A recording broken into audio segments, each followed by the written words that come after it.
Hello, ladies and gentlemen, and welcome to Mr. Saucedo's YouTube videos. Today, we're going to be looking at precision, and we're going to be looking at accuracy, okay? Accuracy and precision. So what is the difference, in other words? But the big thing that we need to get at here is what uncertainty means, okay? So when we're looking at something like, throwing darts at a dartboard or something, we like to use the words precision and accuracy as if they are interchangeable, but in chemistry and in particular, in science in general, they're not. So, what's the difference between accuracy and precision? Well, the first one, accuracy, is how close is your measurement to the accepted value. So, when you are playing darts, the goal is to get your bullseyes over and over and over and over again. So, get a bunch of bullseyes. If you got a bunch of bullseyes, good for you. You are being very accurate. Okay.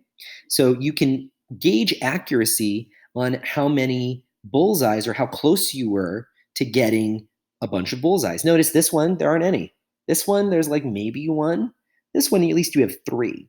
So this entire column is very accurate, okay, compared to these two. But these two are extremely accurate. And if your accuracy is low, that probably means you made a mistake. So look at these. Clearly there's mistakes being made here, right? Look, either this person has, kind of a very odd upper left hand twitch, maybe. Maybe this person was just kind of throwing in the wrong spot because they didn't know how to play the game. But if your accuracy is low, that probably means you made a mistake. If your accuracy is high, but your precision is low, that probably means you actually got kind of lucky and all of the mistakes you made averaged out. So that would be this case right here. Look, so this person hit the bullseye all the time, so they were being very accurate. But this one, if you average all of these out, you get a bullseye. If I take every single one of these and make them kind of equidistant, you probably still get in the bullseye zone. So you got very lucky that you got 3 bullseyes to begin with, but still, you can take the average of these ones and you still get a bullseye out of that. So again, you got kind of lucky. What is precision then? So precision is just how close a series of measurements are to one another. So you can see this is precision. Notice you have a clump.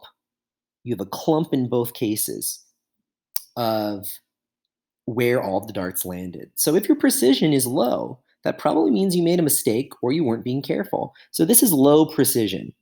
This is, that's not low precision. These are both low precision.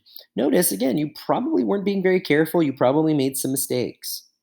If your precision, on the other hand, is high, but your accuracy is low, that would be this situation right here. That probably means your instrument has an issue. Like a lot of times you'll find like, hey, I kept getting, 55 degrees Celsius, but I was supposed to get 20 degrees Celsius. It's like, yeah, well, that's because your thermometer is broken, most likely.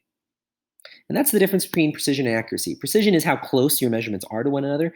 Accuracy is whether or not you got the right answer.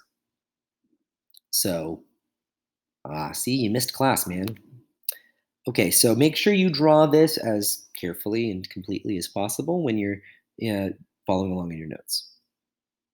Okay, here's a real example. So I have 3 different students. They're taking 3 thermometers and beginning to measure the temperature inside of the classroom. The actual temperature is 23.5 degrees Celsius. Analyzing these data tables, let's figure out how precise and accurate, or neither, these students were. All right, so take a look at these numbers. Take a look at the average.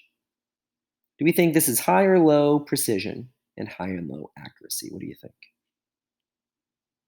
And remember, what are we looking for? Precision, look at how close your measurements are to each other. Accuracy, we have the right answer right here. What do you think? Student A, good accuracy, good precision. Notice the average is exactly what it should be, and notice that their measurements are really close to one another. They don't vary very much. What about this students? Look at their data, compare it. What do you think? Well, accuracy is pretty low.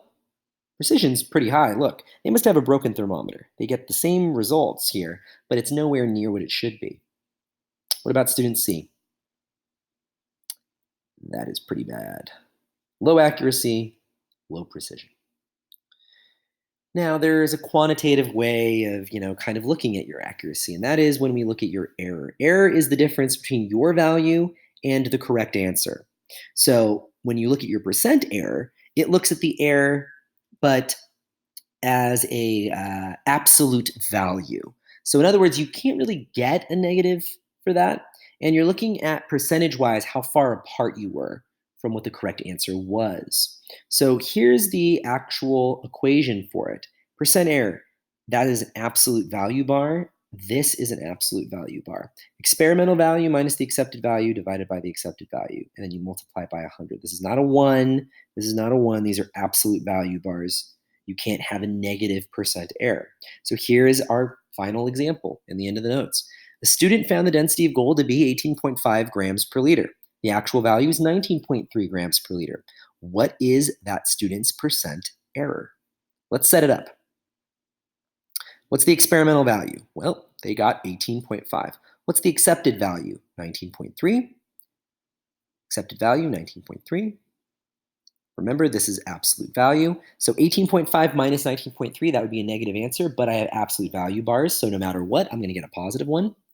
And then multiply it by 100, 4.15%. Now, in case you're wondering, why do I have 4.15% here? This value has 3 significant figures. This has 3 significant figures. And you might think, hey, 100 has 1 significant figure. Remember what we said in equations, when you're doing equation work, whatever is here or whatever constants they give you, those have an infinite number of significant figures. So what does that mean? That 100 has an infinity number of significant figures. So I should have 3. The only things that matter here are the numbers that I'm given, not the equation itself. This number is a literal constant. In order to find percent error, you have to multiply by 100. But I could have very easily said, you have to multiply by 100.000000000 and go on for infinity. All right, that's it. If you have any questions.